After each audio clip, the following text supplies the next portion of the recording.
か落とせ。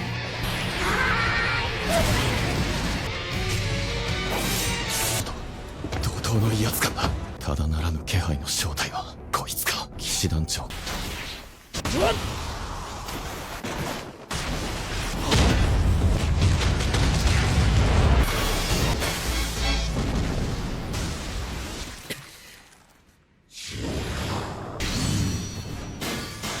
Both solo leveling and Jujutsu Kaisen have insane online traction, but which verse is more powerful? Let's check out some crazy matchups.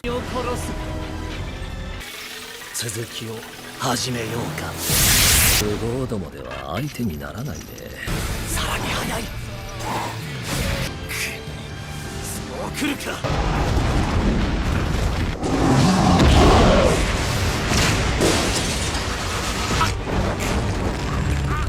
So both fighters have got a strong set of skills, but when it comes to close combat, there's no way Geto is winning. He may be a special grade Jujutsu sorcerer, but Baran is a demon king who gave the main character a run for his money. The only advantage Geto has is that he can summon tons of cursed spirits, but keep in mind that Baran can also summon a demon army of his own, so they kind of cancel it out. Also, Baran also has Kaisel the Wyvern, who cancels out Geto's most impressive dragon curse. So yes, after considering everything, I'd say Baran is easily the winner here, no questions asked.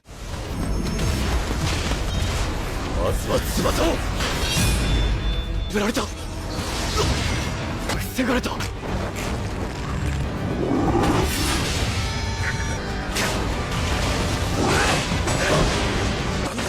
腕力とだ。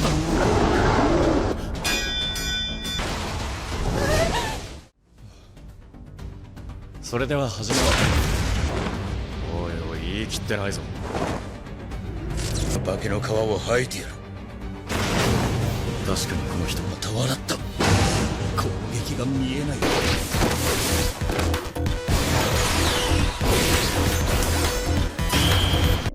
手ぶらの俺の気取る感の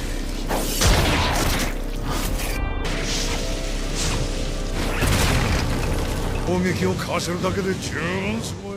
This matchup should be close, because both fighters rely on their physical abilities to deal damage. Now, Toji is an absolute menace, who was able to beat Teenage Gojo in round 1, and even Geto without breaking a sweat. When he came back to beat Dagon, the fans were genuinely shocked to see what he was capable of. Bro is the absolute goat of combat. Goto, on the other hand, was hyped up to a whole other level, but turned out to be an S-rank fraud. Jinwoo didn't take him seriously during their fight, and the Ant King chopped off his head without even giving him a chance to react. I won't talk about weapons, because Toji's tools were mainly used to combat cursed energy and cursed techniques, which don't apply to the solo leveling verse. If Goto had more feats in the anime, I would have probably chosen him here. But since he's a fraud, I'm gonna give it to Toji. 気が変わった。本気で潰す。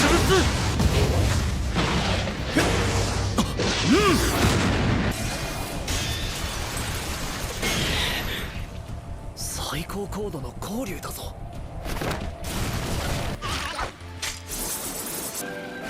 呪霊掃除、武器庫は抑えた。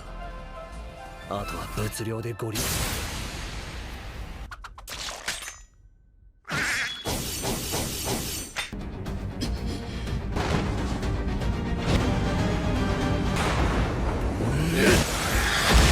れお父さん。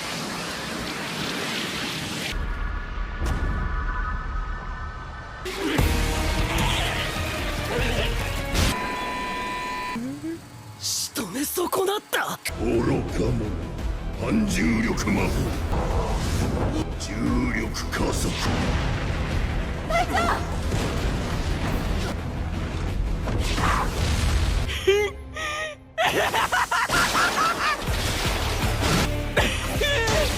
Now, we're in some serious lore territory. Tusk is a magic user, but he's also good with combat when he turns into a giant. Of course, Mahito doesn't have any problems with Giant, considering he won against Mekamaru. However, the core of this battle is decided on the basis of idol transfiguration. Mahito's skill manipulates the soul, and if Tusk was in his monster form, this would have been an easy win. However, if he's a shadow, things get interesting. Shadow soldiers have no physical bodies and are made up of mana, so even if Tusk's soul is manipulated, he can always readjust because he has no body or organs that will get damaged. Also, if Mahito does manage to land a few blows here and there, Tusk can always regenerate. Plus, he's got an insane fire blast and barrier technique. So the winner here is Shadow Tusk, but it's close.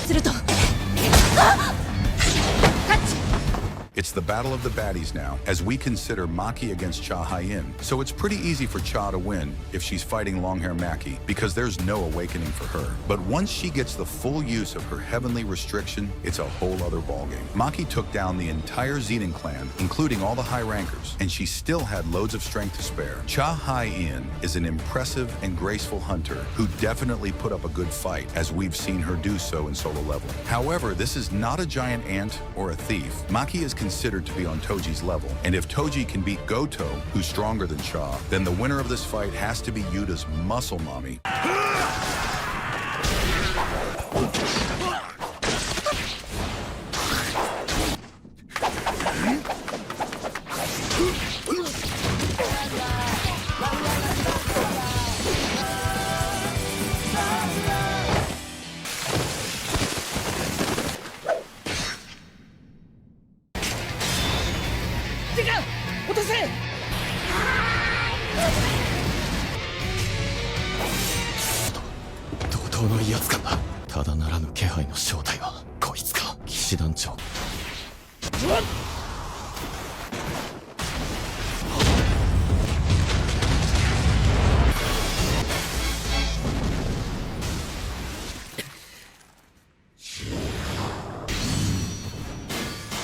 Okay, this one would definitely break the internet. Both Igris and Yuta love fighting with swords, and their skill sets are legendary. But who would win between these two? If it was normal Igris, then I'd say Yuta, because he can summon Rika for backup. However, if this is Shadow Igris, the game changes. If we consider Igris towards the end of the solo leveling light novel, then it's an easy win for him. But even the anime version has a massive boost in terms of Jinwoo's mana supply. Even if Yuta and Rika cut him down multiple times, he can still regenerate and come back at them. Yuta can only use Rika for 5 minutes, and Igris will definitely last longer than that. Plus, he may have a massive amount of cursed energy, but he will run out at some point, whereas Jinwoo's mana will most likely outlast Yuta. So you could say that Yuta beats Igris in a one-off, but can he beat him enough times to make it matter?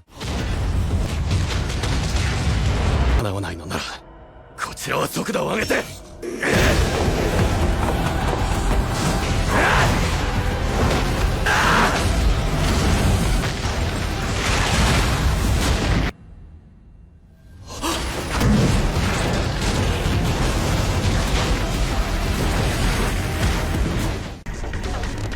入手しましょう簡単に落ち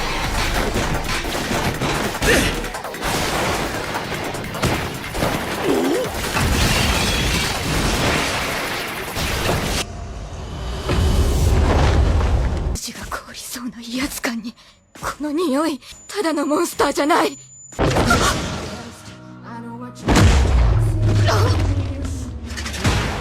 So this one's a little unfair to Yuji, because the Ant King is on a whole other level, even if he's not in his shadow form. Bro will not need to regenerate to defeat Yuji, because he's extremely durable. This guy was trading blows with Sung Jinwoo consistently, so a few black flashes here and there won't really do that much damage. Also, Beru gains the abilities of the people he eats, which means he has ice powers, healing powers, and additional strength and speed from guys like Goto and those other Japanese S ranks. Yuji does have main character energy, and he's got some impressive feats too, but none of that is going to matter against a threat like Beru. The final verdict goes to the Ant King as the winner, regardless of form.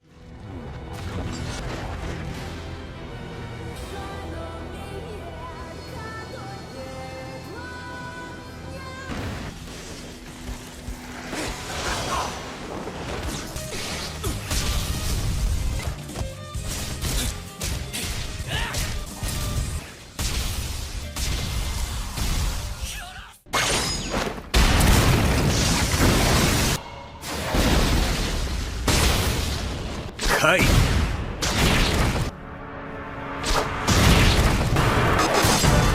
やるか。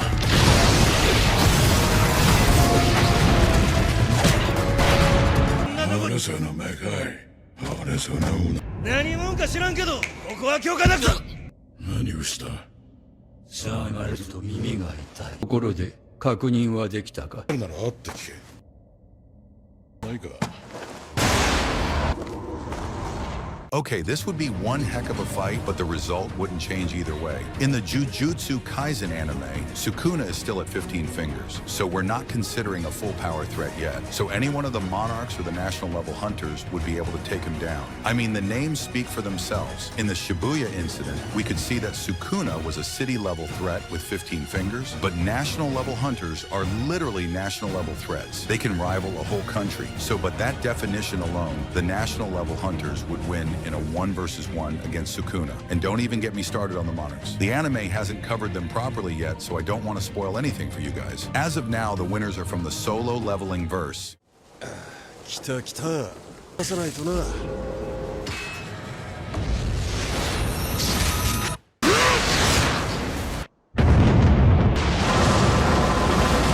黒い槍であればだが残念だ。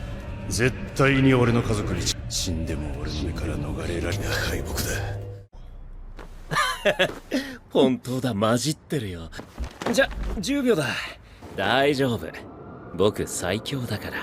他のお土産とは絶品なのよ。おつけさせてもらうよ。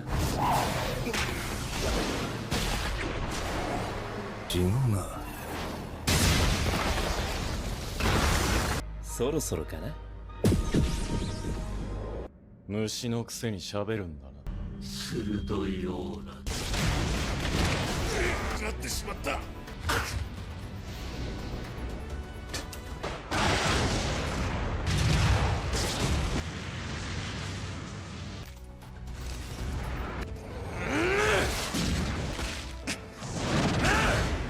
魔力の流れるだと。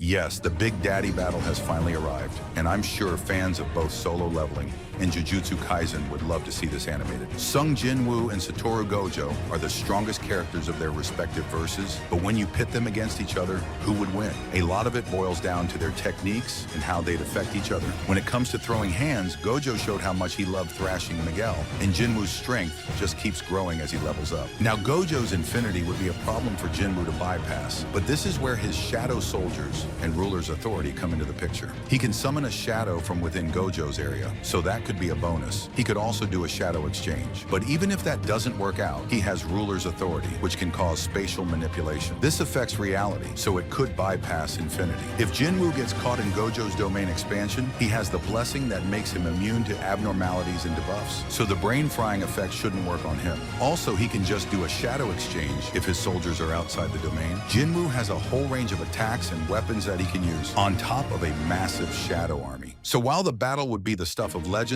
I'd say the winner is none other than Sung Jinwoo.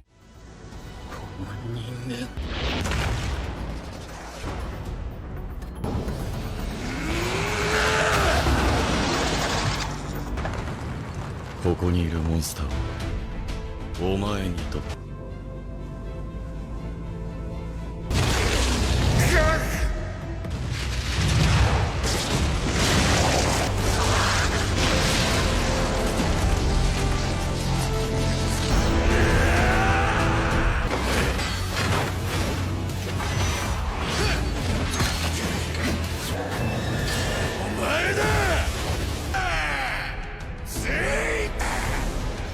決着はついた。狩られる覚悟ができてるはずだよな。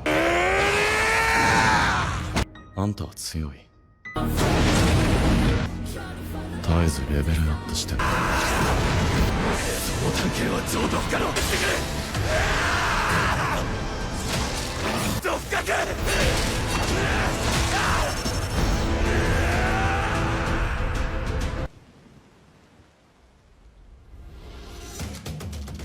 次の獲物はドイツだ。Like, share, and subscribe if you like this list or if you want to argue in the comments. Have any suggestions? Drop them in the comments below and I'll see if I can make a video on them. Okay then, stay strong and be good people.